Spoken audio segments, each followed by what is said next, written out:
Hello all அஸ்ஸலாமு அலைக்கும். So welcome to Aisha's உலகம். ஸோ இது ரமதான் மந்த்துன்றதுனால எவ்ரிடே நம்ம வந்து ஒரு ரெசிபி பார்த்துட்ருக்கோம். அந்த வகையில் இன்றைக்கி நம்ம பார்த்துட்ருக்கிறது சிக்கன் பன் ரெசிபி. ஸோ சிக்கன் பன்னை தான் நம்ம எப்படி செய்கிறதுன்னு பார்க்க போகிறோம்.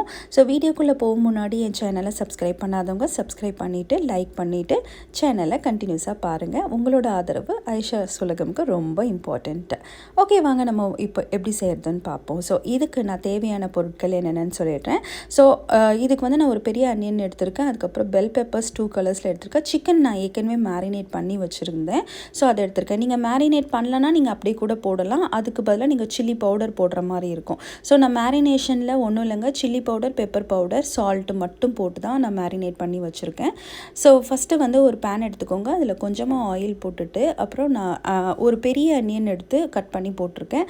ஸோ அனியன் நல்லா வந்து கோல்டன் ப்ரௌன் கலரில் வந்து வதங்குற வரைக்கும் கொஞ்சம் வெயிட் பண்ணுங்கள். ஸோ அதுக்கப்புறம் நல்ல வந்து கோல்டன் ப்ரௌன் டேர்ன் ஆனதுக்கப்புறமா நம்ம வச்சுருக்கிற இந்த பெல் பெப்பர்ஸில் நான் இன்றைக்கி 2 கலர்ஸ் எடுத்திருக்கேன். If you have only 1 colour okay, no issues, நீங்கள் ஒரு கலர் கூட போடலாம். பெல் பெப்பர்ஸில் அதிகமான ஃபைபர் கண்டென்ட் இருக்குது, ரொம்ப நல்லது. சிக்கனில் ப்ரோட்டீன் இருக்குது. ஸோ கார்ப்ஸுக்கு வந்து நம்ம மைதா எடுத்திருக்கோம். ஸோ இது வந்து ரொம்ப ஒரு சூப்பரான ஒரு டிஷ்ஷாக இருக்கும், ஹோல்சமான ஒரு ஃபுட். இதில் நீங்கள் ஒரு பன் சாப்பிட்டாலே போதுங்க, உங்களுக்கு ரொம்ப வயிறு ஃபில்லிங்காக இருக்கும். ஸோ சிக்கன் வந்து பார்த்திங்கன்னா நான் மேரினேட் பண்ணி போன்லெஸ் சிக்கனாக எடுத்துருக்கிறேன். ஏன்னா நம்ம பன்னு வந்து உள்ளே ஸ்டஃப் பண்ண போகிறோம் இல்லையா, பன் வந்து பண்ணி நம்ம ஸ்டஃப் பண்ணுறதுனால கடிக்கிறப்ப போன் இருந்தால் நல்லா இருக்காது. ஸோ இதுக்கு வந்து நான் ஸ்பைசஸில் வந்து பார்த்திங்கன்னா கார்லிக் சீசனிங் நான் ஏற்கனவே சொல்லியிருப்பேன், என்னோடய வீடியோ பார்க்குறவங்களுக்கு தெரியும். So garlic powder with salt இருக்கும் அதில். ஸோ அதை கொஞ்சம் ஆட் பண்ணிக்கிறேன். இல்லாதவங்க ஒன்றும் பிரச்சனை இல்லைங்க, ஜஸ்ட்டு சால்ட் மட்டும் போட்டுக்கோங்க. இது கூட வந்து நான் கொஞ்சமாக ஃப்ரெஷ் க்ரீம் ஆட் பண்ணுறேங்க. நான் ஏன் சில்லி பவுடர் போடல அப்படின்னாக்கா, நான் மேரினேஷன்லேயே chilli powder and pepper powder போட்டு தான் மேரினேட் பண்ணேன். இன்கேஸ் நீங்கள் மேரினேட் பண்ண மறந்துட்டீங்க, இல்லை டக்குன்னு இன்ஸ்டண்ட்டாக பண்ணணும் அப்படின்னா ஒன்றும் பிரச்சனை இல்லை, நீங்கள் இந்த டைமில் நீங்கள் சில்லி பவுடர் மட்டும் ஆட் பண்ணிக்கோங்க ஃபார் ஸ்பைஸ். அவ்வளோதாங்க. ஸோ எவ்வளோ ஜூஸியாக ஒரு சூப்பரான ஒரு சிக்கன் ரெடி ஆகிடுச்சு.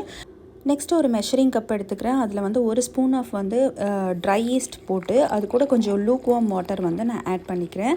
ஸோ இந்த லூக் வார்ம் வாட்டரை வந்து ஆட் பண்ணிவிட்டு ஒரு 5 to 10 மினிட்ஸ் வந்து ரெஸ்ட் விட்டிங்கன்னா அது நல்லா வந்துடும், இந்த மாதிரி ஃபர்மெண்ட் ஆகி வரும். ஸோ அது கூட வந்து மைதா வந்து ஒரு பெரிய கப் மைதா எடுத்துருக்கேங்க.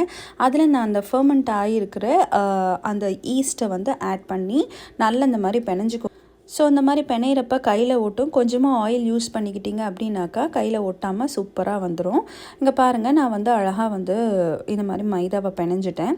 இப்போது இதை வந்து ப்ரூஃபிங்க்கு விடணும். ஸோ ப்ரூஃபிங்க்கு வந்து நான் மேலே ஏதாவது ஒரு ஷீட், நீங்கள் பட்டர் ஷீட் இருந்தால் பட்டர் ஷீட் போட்டு கூட ப்ரூவ் பண்ணலாம். பாருங்கள் எவ்வளோ அழகாக டபுள் த சைஸாக எனக்கு ப்ரூவ் ஆகி வந்திருக்கு. ஸோ இப்போ இதுலேருந்து குட்டி குட்டி பால்ஸாக எடுத்துக்கோங்க. மேக்ஸிமம் நான் இப்போ அந்த ஒரு பெரிய கப் மைதா எடுத்திருக்கேன்னா இதில் வந்து 5லேருந்து 6 பன்ஸ் உங்களுக்கு வருங்க.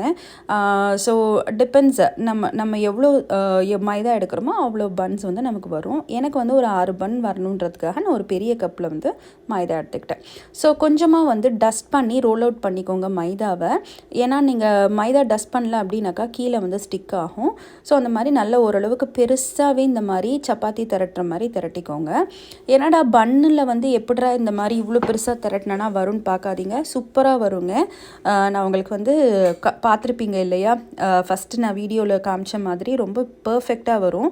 இவ்வளோ தூரம் நீங்கள் திரட்டினீங்க அப்படின்னா தான் உள்ளே ஸ்டஃப் பண்ணி மடக்கிறதுக்கு கரெக்டாக இருக்கும். ஸோ நான் இப்போ இந்த உள்ள ஸ்டஃப் வந்து பண்ணுறேன். நம்ம சிக்கன் பண்ணி வச்சுருக்கோம் இல்லையா, ஸோ அந்த சிக்கனை வந்து சென்டரில் வைங்க. சென்டரில் வச்சுட்டு அப்போ தான் வந்து ஒரு பக்கம் வந்து ஃபுல் ஃபோல்ட் பண்ணிக்கோங்க. நெக்ஸ்ட்டு வந்து அந்த நெக்ஸ்ட்டு சைடில் இருக்குது இல்லையா, அந்த சைடு வந்து என்னன்னாக்கா நான் வந்து கொஞ்சம் டிசைனாக இருக்கணுன்றதுக்காக கட் வந்து பண்ணுறேன். ஸோ கட் பண்ணி அப்படியே ஒன்று ஒன்றா வந்து நான் மடிப்பேன் பாருங்கள்.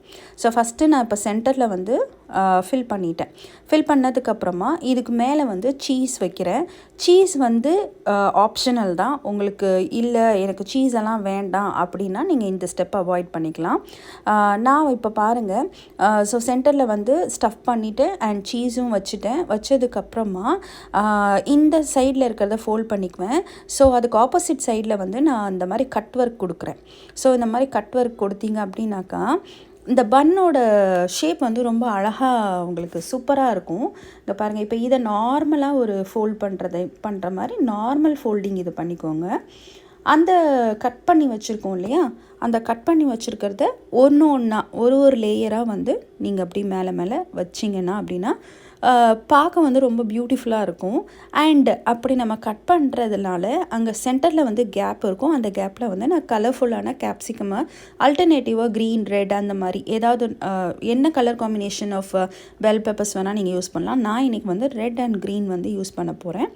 ஸோ அது வந்து அல்டர்னேட்டிவாக வைக்கிறப்ப பார்க்க ரொம்ப அழகாக இருக்கும், ரொம்ப பியூட்டிஃபுல்லாக இருக்கும். ஸோ இது வந்து ஆப்ஷனல். இந்த மாதிரி நீங்கள் பண்ணுறதா இருந்தால் பண்ணலாம், இல்லை நார்மலாக திரட்டி உள்ள ஸ்டஃப் பண்ணி நீங்கள் பன் எப்படி ரவுண்ட் ஷேப்பில் இருக்குமோ அந்த ஷேப்பில் கூட பண்ணலாம். பட் இது வந்து பார்க்க ரொம்ப கலர்ஃபுல்லாக கொஞ்சம் க்ரியேட்டிவாக இருக்கும், குழந்தைங்களுக்கு ரொம்ப பிடிக்கும். நீங்கள் இந்த மாதிரி பண்ணுறப்ப மேலே அந்த பெல் பெப்பரோட கலர் வந்து உங்களுக்கு ரொம்ப அப்பிடைசிங்காக இருக்கும்.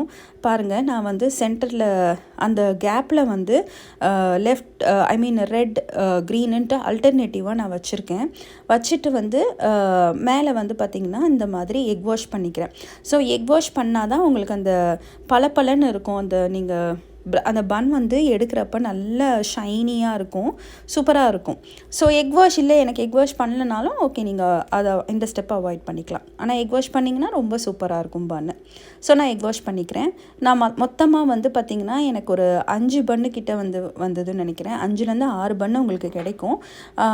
அப்படியே உங்களுக்கு ஏதாவது கொஞ்சம் லெஃப்ட் ஓவர் மாவு இருந்துச்சு அப்படின்னா அதில் நான் வந்து இன்றைக்கி அதில் பீஸா பண்ணலான்னு இருக்கேன். எனக்கு ஆக்சுவலி ஒரு பால் வந்து கொஞ்சம் மிச்சமாகிடுச்சு, ஸ்டஃபிங் கம்மியாக தான் இருந்தது. ஸோ நான் அதில் நான் பீஸா வந்து பண்ணி காட்டுறேன், அதையும் பாருங்கள், கண்டிப்பாக யூஸ்ஃபுல்லாக இருக்கும். எல்லாத்துக்கும் சரிசமமாக எக் வாஷ் வந்து பண்ணிக்கோங்க. ஸோ எக் வாஷ் பண்ணுறப்ப அந்த ப்ரெட் வந்து நல்ல பளபளன்னு ஷைனிங்காக இருக்கும், பார்க்க ரொம்ப அழகாக இருக்கும். லைக் நீங்கள் ஃப்ரை பண்ண அந்த ஒரு ஷைனிங் கிடைக்கும் இல்லையா, ஸோ அந்த ஒரு இது வந்து எக் வாஷ் பண்ணுறப்ப கிடைக்கும்.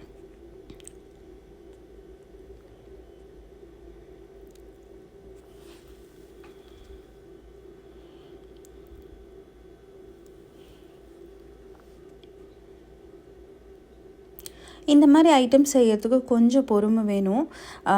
கொஞ்சம் பொறுமையாக நம்ம செஞ்சோம் அப்படின்னா சூப்பராக கிடைக்குங்க. பார்த்திங்களா, எனக்கு வந்து ஒரு 5 பன்னு கிடச்சிருக்கு. மேலே வந்து நான் கொஞ்சம் செசமே சீட் வந்து போட்டிருக்கேன். பன்னுக்கு வந்து பார்த்திங்கன்னா செசமே சீட் மேலே போடுறப்ப ரொம்ப சூப்பராக இருக்கும். ஸோ நான் வந்து உள்ள ஓவனில் வந்து ப்ரீ ஹீட் பண்ணி அதுக்கப்புறம் 350 ஃபாரன்ஹீட்டில் வச்சேன். ரொம்ப அழகாக அற்புதமாக வந்துருச்சு. எனக்கு ஒரு பால் வந்து கிட்டத்தட்ட எனக்கு 6 பால் கிடச்சிது. அதில் ஒரு பாலில் வந்து பார்த்திங்கன்னா இந்த மாதிரி நான் குட்டி பீஸா பண்ணியிருக்கேன். ஏன்னா எனக்கு ஸ்டஃபிங் ரொம்ப கம்மியாக இருந்தது. அதனால் அதுக்கு மேலே சீஸ், அதுக்கப்புறம் ஆலிவ்ஸ், அப்புறம் எல்லாம் செரி டொமேட்டோஸ் எல்லாம் போட்டு சூப்பராக பீஸாவும் ரெடி பண்ணிட்டேன். பர்ஃபெக்டாக வந்திருக்கு பாருங்கள். இந்த மாதிரி குட்டி பீஸா செஞ்சு கொடுத்தா வீட்டில் இருக்க எல்லா கிட்ஸுக்கு ரொம்ப பிடிக்கும் பீஸானாலே இல்லையா. ஸோ கிட்ஸ் வந்து விருப்பமாக சாப்பிடுவாங்க, ரொம்ப நல்லாயிருக்கும். ஸோ இந்த மாதிரி கண்டிப்பாக வீட்டில் செஞ்சு பார்ப்பீங்க நான் நம்புகிறேன். இந்த வீடியோ உங்களுக்கு யூஸ்ஃபுல்லாக இருக்கணும்னு நான் நம்புகிறேன். இந்த மாதிரி வீடியோ பார்க்க தொடர்ந்து ஐஷாஸ் உலகமாக சப்ஸ்கிரைப் பண்ணுங்கள், உங்களோட சப்போர்ட்டை கொடுங்க. நிச்சயமாக உங்கள் சப்போர்ட் இல்லைன்னா ஐஷாஸ் உலகம் இவ்வளோ தூரம் வந்திருக்காது. ஸோ இந்த மாதிரி வீடியோஸ் வேணும் அப்படின்னா கண்டிப்பாக கமெண்ட் பண்ணுங்கள். இன்னும் என்ன மாதிரி வீடியோஸ் நம்ம சேனலில் வந்து போடலாம் அப்படின்ட்டு உங்களுடைய ஆதரவை வந்து நீங்கள் தெரிவிக்கலாம். அண்ட் நீங்கள் வந்து கமெண்ட்டில் சொல்லுங்கள் உங்களுக்கு என்ன மாதிரி இன்னும் ஃபுட் ஐட்டம்ஸ் வந்து நம்ம போட்டால் நம்ம வீடியோவில் இன்னும் நல்லா இருக்கும் அப்படின்ட்டு நீங்கள் கண்டிப்பாக உங்களோட சஜஷன்ஸை ஷேர் பண்ணலாம். ஸோ ஃபைனலி பாருங்கள், எவ்வளோ டேஸ்டி அண்ட் ஜூஸியான ஒரு பன் வந்து ரெடி ஆகிடுச்சு. உள்ளே வந்து நம்ம அந்த சீஸ் போட்டதுனால அப்படி இழுக்கிறப்ப வந்து பார்த்திங்கன்னா அங்கே பாருங்கள், அவ்வளோ பர்ஃபெக்டான ஒரு பன்னுங்க. அதாவது ஹார்டாலாம் இருக்காது, ரொம்ப சாஃப்டாக இருக்கும். வீட்டில் செஞ்சு பார்த்துட்டு மறக்காமல் கமெண்ட் பண்ணுங்கள்.